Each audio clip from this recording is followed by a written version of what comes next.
சாந்தி. அனைவருக்கும் இனிய காலை வணக்கம். இன்றைய காலை முரளி 8/6/2026 பாப்தாதா மதுபன். பாபா சொல்றாங்க, இனிமையான குழந்தைகளே, இந்த முழு உலகமும் ஈஸ்வரிய குடும்பமாகும். அதனால்தான் நீங்கள் தாய் தந்தையாக இருக்கிறீர்கள். நாங்கள் உங்களது குழந்தைகள் என்று மகிமை பாடுகின்றனர். இப்பொழுது நீங்கள் நடைமுறையில் இறை குடும்பத்தினர்களாக ஆகியிருக்கிறீர்கள். கேள்வி: தந்தையிடமிருந்து 21 பிறவிகளுக்கு முழு ஆஸ்தி அடைவதற்கான எளிய விதி என்ன? பதில்: சங்கமத்தில் சிவபாபாவை தனது வாரிசாக ஆக்கிக் கொள்ளுங்கள். உடல் மனம் பொருளால் பலியாகி விடும் பொழுது 21 பிறவிகளுக்கு முழு ஆஸ்தி பலனாக கிடைத்துவிடும். எந்த குழந்தைகள் சங்கமத்தில் தனது பழையவைகள் அனைத்தையும் காப்பீடு, அதாவது இன்ஷூர் செய்கிறார்களோ, அதற்கு கைமாறாக நான் 21 பிறவிகள் வரை கொடுக்கின்றேன் என்று பாபா கூறுகின்றார். பாட்டு: கண் பார்வை இல்லாதவர்களுக்கு வழி காண்பீங்கள். ஓம் சாந்தி. குழந்தைங்க, பாட்டு கேட்டீங்க. பக்தர்கள் பகவான கூப்பிடுறாங்க. பகவான முழுமையா அறியாத காரணத்தினால மனுஷங்க எவ்வளவு துக்கமா இருக்கிறாங்க. பக்தி மார்க்கத்துல எவ்வளவு கடின உழைப்பு செஞ்சிட்டு இருக்காங்க இல்லையா? கடவுள்கிட்ட ஒரு கோரிக்கை வைக்கிறாங்க. அதுக்காக பார்த்தீங்கன்னா 48 நாள் விரதம் இருக்கிறாங்க. சில பேர் மொட்டை அடிச்சுக்கிறாங்க, அடி பிரதர்ஷனம், அங்க பிரதர்ஷனம், என்னென்னமோ செய்யறாங்க இல்லையா? தொடர்ந்து விளக்கேத்துறது, விரதம் இருக்கிறது. ஆனா குழந்தைங்க நமக்கு என்ன செய்யறோம்? அதே பரமாத்மாவை பாபான்னு இதயபூர்வமா கூப்பிட்டா போதும். பாபா நமக்கு முன்னாடி வந்து நிக்கிறாரு, நம்மளுடைய எல்லா சுமைகளையும் ஏத்துக்கிறாரு இல்லையா? அதான் பாபா சொல்றாங்க, பக்தி மார்க்கத்துல எவ்வளவு கஷ்டப்பட்டு உழைக்கிறாங்க. இந்த வாழ்க்கைக்கான விஷயம் மட்டுமே அன்றி, எப்பொழுது பக்தி ஆரம்பமானதோ அப்பொழுதிலிருந்தே ஏமாற்றம் அடைந்து கொண்டே இருக்கின்றனர் இல்லையா? பக்தி ஆரம்பமானதுல இருந்து. ஏன்னா பாவம், அவங்க என்ன நினைக்கிறாங்க? இந்த யஜ்யம், தபம், தானம்லாம் பண்ணா கடவுளை சந்திக்கலாம், கடவுள் நமக்கு வரம் கொடுப்பாருன்னு நினைக்கிறாங்க. ஆனா பாவம், அதனால அவங்க இறைவனை அடையறதும் இல்லை. ஒரு நாள் ஒரு பக்கம் சொல்றாங்க இந்த சாமியை கும்பிட்டா நல்லதுங்கிறாங்க, இன்னொரு பக்கம் இந்த இறைவனுக்கு பூஜை பண்ணுங்க, என்ன உங்களுக்கு வேண்டியதெல்லாம் நடக்குங்கிறாங்க. அங்க இங்கன்னு ஓடி ஓடி ஓடி பக்தர்கள் அவ்வளவு ஏமாற்றம் அடைஞ்சிருக்காங்க. அதுதான் பாபா சொல்றாரு, இந்த வாழ்க்கைக்கான விஷயம் இன்றி எப்பொழுது பக்தி ஆரம்பமானதோ அப்பொழுதிலிருந்தே ஏமாற்றம் அடைந்து கொண்டே இருக்கின்றனர். பாரதத்துலதான் தேவி தேவதைகளுடைய ராஜ்யம் இருந்துச்சு. அதுதான் சொர்க்கம். அததான் சத்தியமான கண்டம்னு கூட சொல்றோம். பாரதத்தினுடைய மகிமை மிகவும் உயர்ந்தது. ஏனெனில் பரம்பிதா பரமாத்மாவுடைய பிறப்பிடமாகும். அவரது உண்மையான பெயர் சிவன். பாருங்க, சிவ ஜெயந்தி கொண்டாடுறாங்க. ருத்ரன் அல்லது சோமநாத் ஜெயந்தின்னு சொல்றது இல்ல, சிவ ஜெயந்தின்னு சொல்றாங்க. சிவ ஜெயந்தி, சிவராத்திரின்னு சொல்றாங்க. சொர்க்கத்தை ஸ்தாபனை செய்யக்கூடியவர் ஒரே ஒரு தந்தையாவார். அனைத்து பக்தர்களுடைய பகவான் கண்டிப்பா ஒருத்தரா தான் இருக்க முடியும். அனைவரும் கண் பார்வையற்றவராக இருக்கிறாங்க இல்லையா? பாபா சொல்றது உங்களுக்கே தெரியும் இல்லையா? 3வது கண், ஆத்மாங்கிற கண்ணு எல்லாருக்கும் மூடி இருக்குது. அதனாலதான் பாபா சொல்றாங்க பார்வையற்றவங்களா இருக்கிறாங்க, அதாவது ஞான கண் இல்லாதவராக இருக்கிறாங்க. பகவானுடைய மகா வாக்கியம், நான் உங்களுக்கு ராஜயோகம் கற்பிக்கிறேன். ஸ்ரீமத் பகவத்கீதை முக்கியமானது. ஸ்ரீ என்றால் சிரேஷ்ட வழியாகும். இப்போது நீங்கள் புத்திவான்களாக ஆக்கப்படுகிறீர்கள் இல்லையா? பாபா கிடைக்காததுக்கு முன்னாடி நமக்கும் என்னது 3வது கண் பத்தி தெரியாது. நம்மளை நாம உடல்னு பார்த்தோம் இல்லையா, உணர்ந்தோம். அதனால நம்மளும் துக்கத்திலையும் கஷ்டத்திலையும் இருந்தோம். ஆனா எந்த நொடி நம்ம ஆத்மான்னு புரிஞ்சுக்கிட்டோமோ, நம்ம இயற்கையான அமைதியும் சந்தோஷத்தையும் பொருள் இல்லாமே நாம அனுபவம் செஞ்சிட்டு இருக்கோம். பாபா சொல்றாங்க, இப்ப நீங்க புத்திவானா ஆக்கப்படுறீங்க. தெய்வீக கண் என்றால் ஞானம் என்ற மூன்றாவது கண் என்று காண்பிக்கின்றனர். உண்மையில் ஞானம் என்ற மூன்றாவது கண் பிராமணர்களாகிய உங்களுக்கு கிடைக்கின்றது. இதன் மூலம் நீங்கள் தந்தையை மற்றும் தந்தையின் படைப்புகளை பற்றி, அதாவது முதல் இடல் இடை கடையை பற்றி அறிந்து கொள்கிறீர்கள் இல்லையா? பாபா யாரு மற்றும் அவருடைய படைப்பான இந்த நாடகத்தை பத்தி நாம இப்ப முழுமையா புரிஞ்சிருக்கோம். இந்த நேரத்துல அனைவர்கிட்டையும் தேக அகங்காரம் அல்லது 5 விகாரம் இருக்குது. அதனாலதான் பாபா சொல்றாங்க, இந்த தேக அகங்காரம் விகாரம் இருக்கிற வரைக்கும் அவங்க காரியங்கள்ல இருக்கிறாங்க. குழந்தைகளாகிய உங்ககிட்ட இப்ப வெளிச்சம் வந்திருக்குது இல்லையா?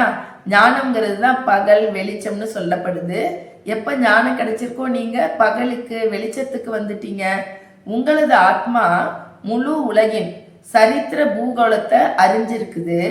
முன்பு நீங்கள் அனைவரும் அஞ்ஞானத்துல இருந்தீங்க இல்லையா? பாபா குழந்தை ஆகிறதுக்கு முன்னாடி நம்மளும் அஞ்ஞானத்துல இருந்தோம். இந்த ஞான கண்ணை நமக்கு சத்குரு கொடுத்திருக்காரு. அஞ்ஞான இருள் நீங்கிருச்சு. எப்ப உங்களுக்கு ஆத்ம ஞானம் கிடைச்சிச்சோ அப்பயே உங்களுக்குள்ள இருக்கக்கூடிய அஞ்ஞானங்கிற இருள் நீங்கிருச்சு. பாபா சொல்றாங்க, யார் பூஜைக்குரியவர்களாக இருந்தார்களோ அவர்களே பூஜாரி ஆயிட்டாங்க. பூஜைக்குரியவர்கள் ஒளியில், அதாவது என்ன சொல்றது, பூஜைக்குரியவர்களா நாம சத்தியுகம் திரேதாயுகத்துல பகல்ல இருந்தோம். மற்றும் துவாபரியுகம் கலியுகத்துல பாபா சொல்றாங்க நீங்க இரவுக்கு வந்துட்டீங்க. பாபா சொல்றாங்க, பரமாத்மாவை நீங்களே பூஜைக்குரியவர், நீங்களே பூஜாரி என்று கூற முடியாது இல்லையா? கடவுளை போய் சொல்லாமா நீங்க தான் பூஜைக்குரியவர், நீங்க தான் பூசாரின்னு? கடவுள் யாருக்கு பூஜை பண்றாரு பூஜாரின்னு சொல்றதுக்கு? அவர் பரம பூஜைக்குரியவர் இல்லையா? பரமாத்மா தந்தை எப்பொழுதுமே உயர்ந்த பூஜைக்குரியவராக இருக்கிறாங்க. அனைவரையும் பூஜைக்குரியவராக ஆக்கக்கூடியவராக இருக்கிறாரு. அவர் பரம் பூஜ்யமானவர் என்று அழைக்கப்படுகிறார். பரம்பிதா பரம் ஆத்மா என்றால் பரமாத்மா. பரம்பிதா பரம் ஆத்மா என்றால் பரமாத்மா. கிருஷ்ணர், அதாவது நாம் கிருஷ்ணரை இவ்வாறு கூறுவது கிடையாது.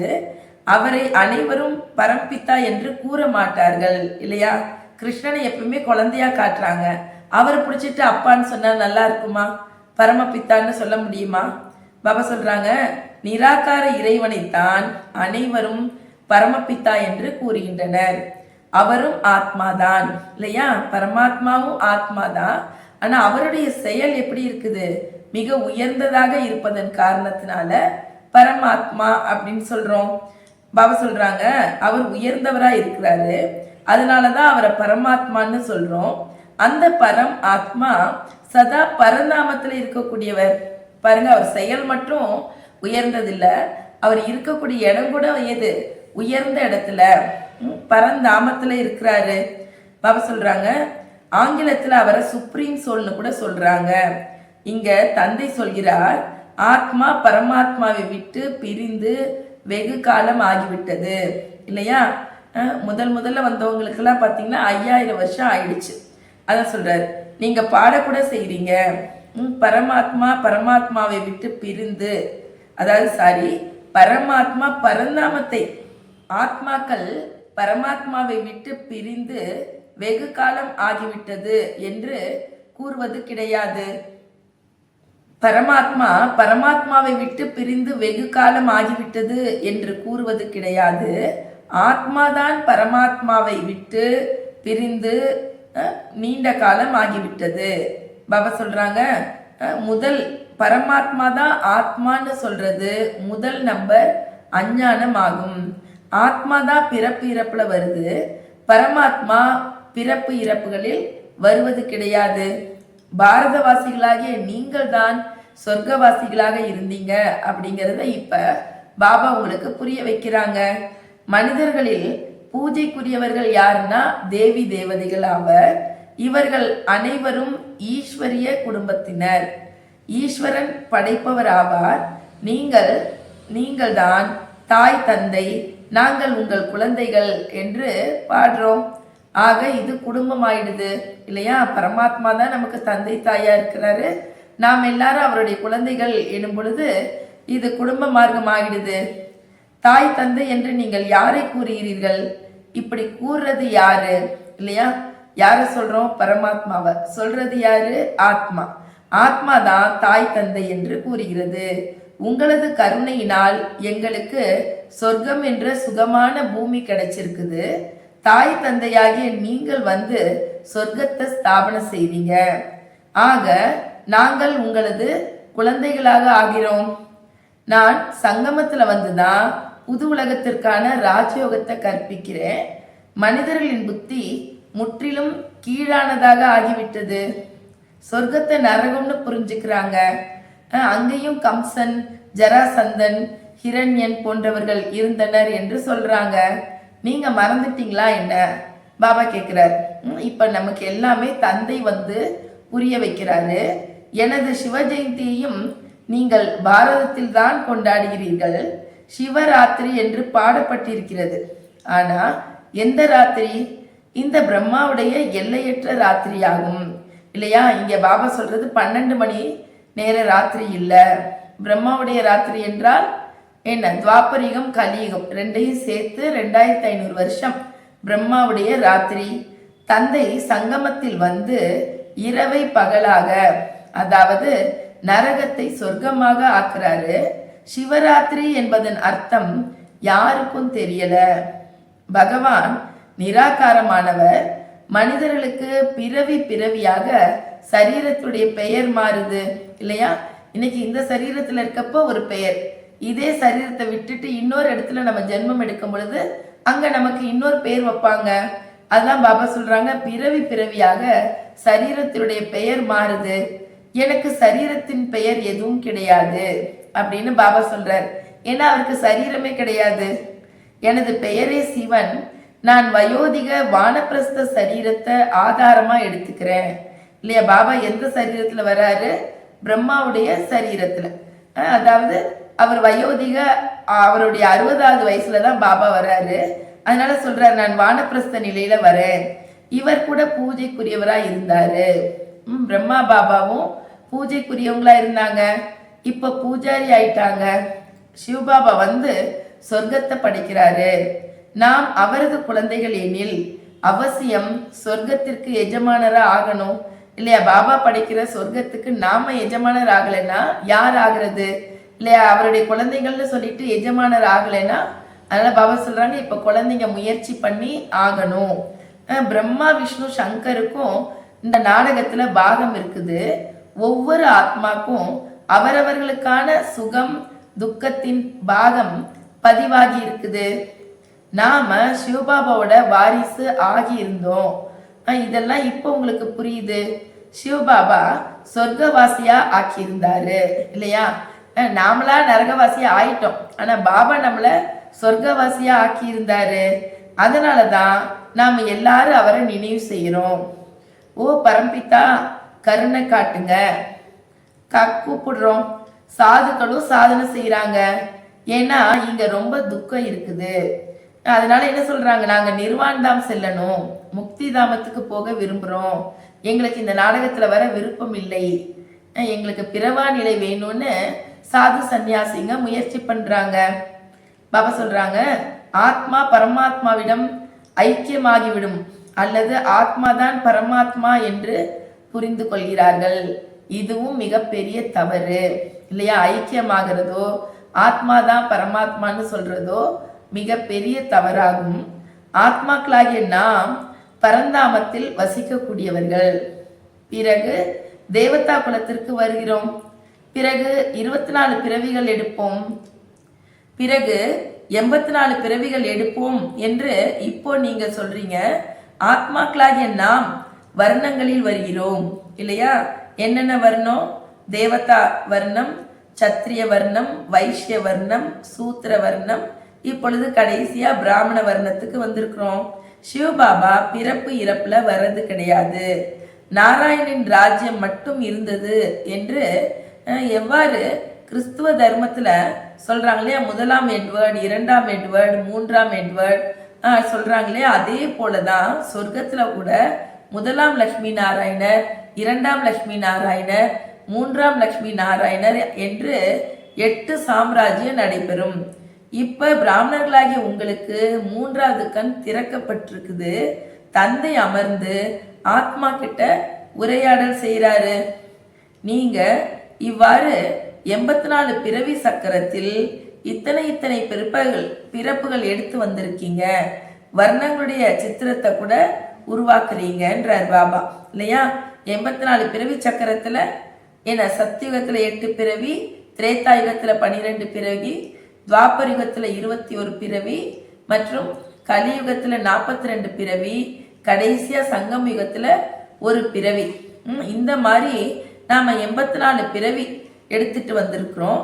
வர்ணங்களுடைய சித்திரம் கூட அமைக்கிறாங்க.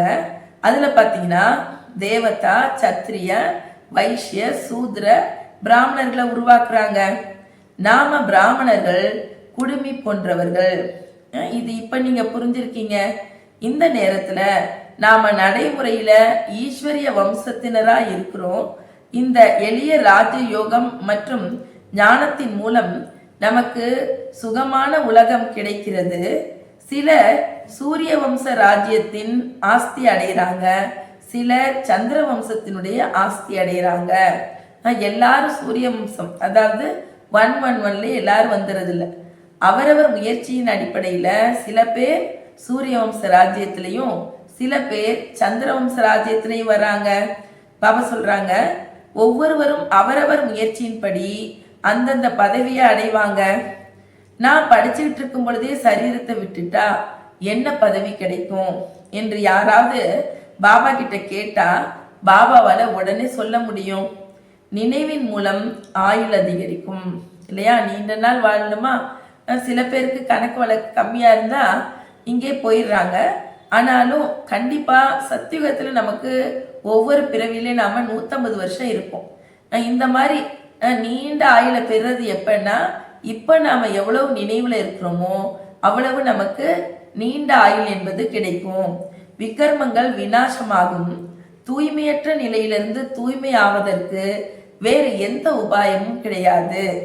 அதாவது எவ்வளவுக்கு எவ்வளவு தன்னை ஆத்மான்னு உணர்ந்து பரமாத்மாவை நினைவு செய்யறோமோ அவ்வளவு என்னாங்கிறோமா. பாபா சொல்றாங்க, நம்முடைய ஆயுசு அதிகரிக்கும், விகர்ம விநாசமாகும், தூய்மையற்ற நிலையிலிருந்து நாம தூய்மையாக மாறுவோம். ஆனா பாபா சொல்றாங்க, பத்தித்த பாவனன் என்று கூறியதும் பகவானுடைய நினைவு வருது. ஆனா பகவான் யார் என்பதை யாரும் அறியவில்லை. நான் பாரதத்தில் தான் வருகிறேன்னு பாபா சொல்றாங்க. இதுதான் எனது பிறப்பிடம். சோம்நாத் கோவில் எவ்வளவு கம்பீரமா இருக்குது பாருங்க. இதை தந்தை அமர்ந்து குழந்தைகளுக்கு புரிய வைக்கிறாங்க. பிறகு பக்தி மார்க்கத்துல நினைவு சின்னத்தை உருவாக்க ஆரம்பிச்சிடுறாங்க. இப்ப யாரெல்லாம் பாபா கிட்ட பலன் அடைகிறாங்களோ அவங்க எல்லாம் பக்தி மார்க்கத்துல போய் என்ன பண்றாங்களா, பாபாவுக்கு நினைவு சின்னத்தை உருவாக்குறாங்க. எப்போது பூஜாரிகளாக ஆகிறார்களோ அப்போது முதலில் சோமநாத் கோயில் தான் உருவாக்குறாங்க. பாரதம் சத்தியுகம் திரேதாயுகத்துல மிகுந்த செல்வம் மிக்கதாக இருந்தது. கோவில்களிலும் அளவற்ற செல்வம் இருந்தது. பாரதம் வைரத்திற்கு சமமாக இருந்தது. இப்போது பாரதம் சோழி போன்று ஏழை ஆயிடுச்சு. பாரதத்துல நிலையை பாபா எவ்வளவு அழகா விளக்குறாரு பாருங்க. எப்படி இருந்த பாரதம் எப்படி ஆயிடுச்சு அப்படின்னு சொல்லி மீண்டும் தந்தை வந்து பாரதத்தை வைரம் போன்று ஆக்குகிறார். படைப்பவர் யார் என்று யாரிடத்தில் வேண்டுமானாலும் கேளுங்கள், பரமாத்மான்னு சொல்லுவாங்க. அவர் எங்க இருக்காருன்னு கேட்டீங்கன்னா அவர் சர்வவியாபின்னு சொல்லுவாங்க. இந்த முழு மரமும் இற்று போன நிலையில இருக்குதுன்னு பாபாவை சொல்றாங்க. மற்றபடி பாபா மம்மாவின் இதய சிம்மாசனத்தில் அமரும் அளவிற்கு நான் தகுதியானவனாக ஆயிருக்கிறேன். நானும் தன்னை பாருங்க, மம்மா பாபாவோட இதயத்துல உட்கார அளவுக்கு எனக்கு தகுதி வந்துருச்சா. இது தூய்மையற்ற உலகம். முக்கியமானது இங்க தூய்மை தான். ஏன்னா நம்ம போறது தூய்மையான உலகத்துக்கு. அதனால பாபா சொல்றாங்க, இங்க முக்கியமானது தூய்மை. இப்போது ஆரோக்கியமும் இல்லை, செல்வமும் இல்லை, மகிழ்ச்சியும் இல்லை. இது காணல் நீர் போன்ற ராஜ்யமாகும். இதை பற்றி கூட சாஸ்திரத்துல துரியோதனுடைய கதையை எழுதியிருக்காங்க. விகாரிகள் தான் துரியோதனன் அப்படின்னு சொல்லப்படுறாங்க. எங்களுக்கு கௌரவம் கொடுங்க அப்படின்னு திரௌபதிகள்லாம் கேட்குறாங்களாம். பாபா சொல்றாங்க, அனைவரும் திரௌபதி இல்லையா, அனைத்து பெண் குழந்தைகளும் சொர்க்கத்தின் வாயிலாக இருக்கிறாங்க. சன்னியாசிங்க பெண் குழந்தைகள் நரகத்தின் வாயில்னாங்க. ஆனா பாபா சொல்றாங்க, சொர்க்கத்தின் வாயில் யாரு? அனைத்து பெண் குழந்தைகளும். பாபா சொல்றாங்க, எவ்வளவு நல்ல முறையில பாபா இப்ப உங்களுக்கு புரிய வைக்கிறாங்க. யாரோட புத்தி யோகம் முழுமையா ஈடுபட்டிருக்கோ அவங்களுக்கு தாரணையும் ஏற்படும். பிரம்மச்சரிய சமயத்துல தான் ஞானம் கற்பிக்கப்படுது. இங்க இல்லறத்துல இருந்தாலும் தாமரை மலர் போன்று இருக்கணும், இரண்டு பக்கமும் இருக்கணும் இல்லையா, லௌகிக் அலௌகிக். அந்த குடும்பத்தையும் பார்க்கணும், இங்க பாபாவை நாம தினமும் சந்திக்கணும். அவசியம் வாழ்ந்து கொண்டே இறக்கவும் வேண்டும். இறக்கும் தருவாயில மனிதர்களுக்கு மந்திரம் கொடுப்பாங்க. நீங்கள் அனைவரும் இறக்கக்கூடியவர்கள்னு பாபாவே சொல்றாரு. நான் காலனுக்கெல்லாம் காலனாக இருக்கிறேன், அனைவரையும் அழைத்து செல்பவன் நானே. ஆக உங்களுக்கு குஷி ஏற்படணும் இல்லையா. நம்ம யார்கிட்டையும் முன்ன பின்ன தெரியாதவர் கூட போக போறது இல்லை இல்லையா. எல்லாம் அறிஞ்ச நமக்கு வெறும் நன்மை மட்டுமே செய்யக்கூடிய நம்முடைய பரம தந்தை கூட போறோம் அப்படின்னு நினைக்கிறப்ப உங்களுக்கு குஷி ஏற்படணும். பிறகு யார் நல்லா படிக்கிறாங்களோ அவங்க சொர்க்கத்துல எஜமானன் ஆவாங்க. படிக்கலைன்னா பிரஜை பதவி அடைவாங்க. ராஜ்ய பதவி அடைவதற்காக நீங்க இங்க வந்திருக்கிறீங்க. இது படிப்பு. இதுல குருட்டு நம்பிக்கைக்கான விஷயமே கிடையாது. இந்த படிப்பு ராஜ்யத்திற்கானது. வக்கீல் ஆகணும்னு சொல்லி படிப்பினுடைய லட்சியம் வைக்கிறாங்க. அப்ப கண்டிப்பா அவங்க அந்த ஆசிரியர்கிட்ட தொடர்புல வரணும். இங்க பகவான் உங்களுக்கு கற்பிக்கிறாருன்னா கண்டிப்பா நீங்க என்ன பண்ணணும், பகவானுடைய தொடர்புல வரணும். நான் பரந்தாமம் வெகு தொலைவுல இருந்து வரேன் அப்படின்னு தந்தை சொல்றாரு இல்லையா. உங்களுக்காக நான் என்ன பண்றேன், பரந்தாமத்திலிருந்து வரேன், எவ்வளோ தூரத்துல இருந்து வரேன்றார். பரந்தாமம் எவ்வளோ தொலைவுல இருக்குது, சூக்ஷ்ம வதனத்தை விட உயரத்துல இருக்குது. அங்கிருந்து வருவதற்கு எனக்கு ஒரு வினாடி தான் ஆகுது. ரொம்ப தூரத்திலிருந்து வரேன், ஆனா நொடியில வரேங்கிற, அதுதான் அதிசயம். மற்றபடி பாபா சொல்றாரு, அவரை விட வேகமானவர் வேறு யாரும் இருக்க முடியாது. வினாடியில ஜீவன் முக்தி கொடுக்கிறாரு இல்லையா. நொடியில ஜீவன் முக்தினா அது ஒரு பாபா தான் தன்னுடைய குழந்தைங்களுக்கு கொடுக்கிறாரு. ஜனகருடைய உதாரணம் இருக்குது இல்லையா. இப்போ நரகம் பழைய உலகமாகும், புது உலகம் தான் சொர்க்கம்னு சொல்லப்படுது. தந்தை நரகத்தை அழித்து உங்களுக்காக என்ன பண்றாரு பாபா, சொர்க்கத்தை ஏற்படுத்தி உங்களை எஜமானரா ஆக்குறாரு. மற்ற அனைத்து ஆத்மாக்களும் சாந்தி நாமத்துக்கு போயிருவாங்க. ஆத்மா அழிவற்றது, அதற்கு கிடைத்திருக்கும் பாகம் அழிவற்றது. பிறகு ஆத்மா சிறியதாக பெரியதாக எப்படி ஆக முடியும்? ஆத்மாவும் அழியாது, அதற்கான பாத்திரமும் மாறாது, அழிக்க முடியாதுன்னா ஆத்மா மட்டும் எப்படி சின்னது பெருசாக்க முடியும்? அதாவது எப்படி எரிந்து இறக்க முடியும்? இருப்பதோ நட்சத்திரம் போன்று உங்களால பெரியதாவோ சின்னதாவோ ஆக முடியாது. இப்ப நீங்க இறை தந்தையினுடைய மாணவர்கள். இறை தந்தை ஞானம் நிறைந்தவர், ஆனந்தமயமானவர், உங்களுக்கு கற்பிச்சுக்கிட்டே இருக்கிறாரு. இந்த படிப்பின் மூலம் நாம தேவி தேவதை ஆவோம் அப்படிங்கிறது உங்களுக்கு தெரியும். நீங்க பாரதத்துல சேவை செஞ்சிட்டு இருக்கீங்க. முதல்ல நீங்க தந்தையுடையவரை ஆகணும். சேவை செய்யணும்னு விரும்புனீங்களா, முதல்ல பாபாவுடையவங்கள ஆகுங்க. மற்ற இடங்கள்ல குருக்கள்கிட்ட போறாங்க, அவர்களுடையவர்களாக ஆகுறாங்க. அதாவது அவரை தனது குருவா ஆக்கிக்கிறாங்க. இங்க உங்களுக்கு உங்க கூட இருக்கிறது யாரு? தந்தை. முதல்ல தந்தையுடைய குழந்தை ஆகணும். தந்தை குழந்தைகளுக்கு தனது சொத்தை கொடுப்பாங்க இல்லையா. இங்க பாபா சொல்றாரு, குழந்தைகளே நீங்கள் பண்டமாற்றம் செய்யுங்க, எக்ஸ்சேஞ்ச் பண்ணுங்க. உங்களது சோழி போன்ற அனைத்தையும் என்னிடம் கொடுத்து விடுங்கள். உங்களுடைய சோழி என்னுடையது, என்னுடைய அனைத்தும் உங்களுடையது. இந்த மாதிரி கள்ளம் கபடமற்றவர் யார் இருப்பாரு? சோழியை வாங்கிக்கிட்டு சொர்க்கத்தையே கொடுக்கிறாருன்னா, தேக சகிதமாக என்னவெல்லாம் இருக்கிறதோ அவை அனைத்தையும் என்னிடம் கொடுத்து விடுங்கள். நான் உங்களது ஆத்மா மற்றும் சரீரம் இரண்டையும் தூய்மையாக்கிடுவேன். மேலும் ராஜ பதவி கூட கொடுப்பேன்னு பாபா சொல்றார். உங்களிடத்துல என்னெல்லாம் இருக்குதோ அதெல்லாம் என்கிட்ட கொடுங்க. நீங்க பலியாக்கிட்டீங்கன்னா உங்களுக்கு ஜீவன் முக்தி கிடைக்கும். என்ன வச்சிருக்கீங்க? சோழி தானே வச்சிருக்கோம் இல்லையா? அதை நம்ம பாபா கிட்ட பலியாக்கிட்டோம்னா சொர்க்க பதவி கிடைக்கும், ஜீவன் முக்தி கிடைக்கும். பாபா, இவை அனைத்தும் உங்களுடையது, என்னை நீங்கள் வாரிசாக ஆக்குங்கள்னு பாபா சொல்றாரு. என்கிட்ட இருக்கிறதெல்லாம் பாபா இவை அனைத்தும் உங்களுடையதுன்னு நீங்க சொல்றீங்க இல்லையா? பாபா சொல்றாரு உங்களுடையது. அப்ப என்ன நீங்க வாரிசாக்கிட்டீங்க, நான் உங்களுக்கு 21 பிறவிக்கு உங்களை வாரிசா ஆக்குறேன். இப்ப நீங்க என்னது வழிப்படி மட்டும் நடங்கள்.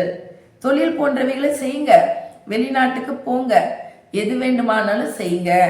ஆனா எனது வழிப்படி நடந்தால் போதும். மாயை அடிக்கடி போர்ல வீழ்த்தும். அதனாலதான் சொல்றேன், பாபா சொல்றாரு எனது வழிப்படி நடந்தால் மாயை உங்களை வீழ்த்தாது, எச்சரிக்கையோட இருங்க.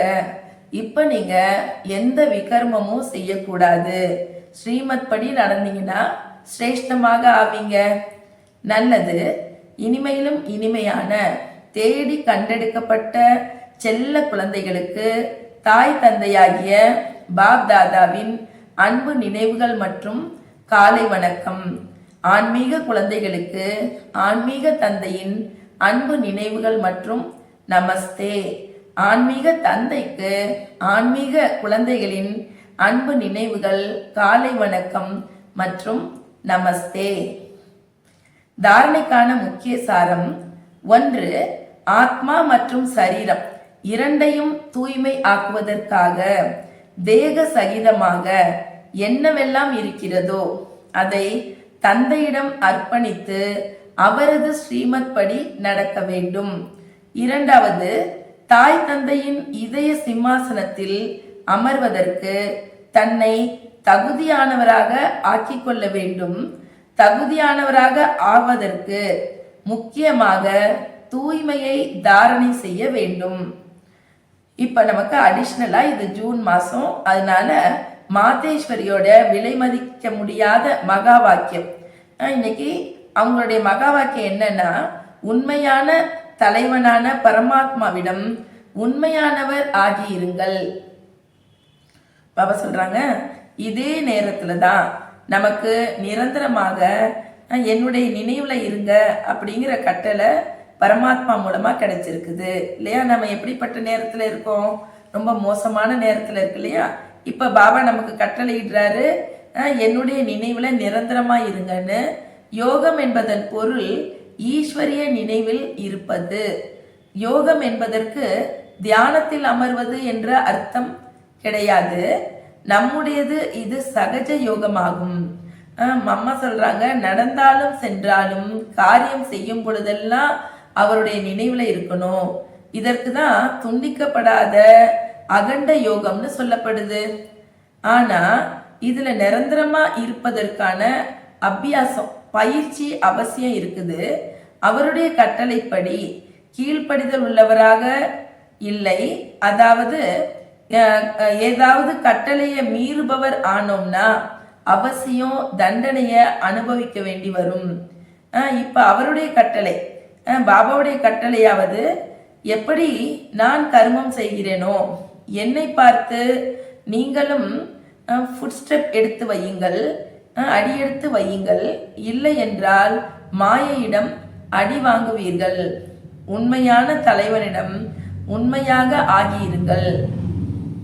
எந்த ஒரு மாயையின் தடை துன்புறுத்தினாலும் தைரியமாக முன்னால் அடியெடுத்து வைக்க வேண்டும்.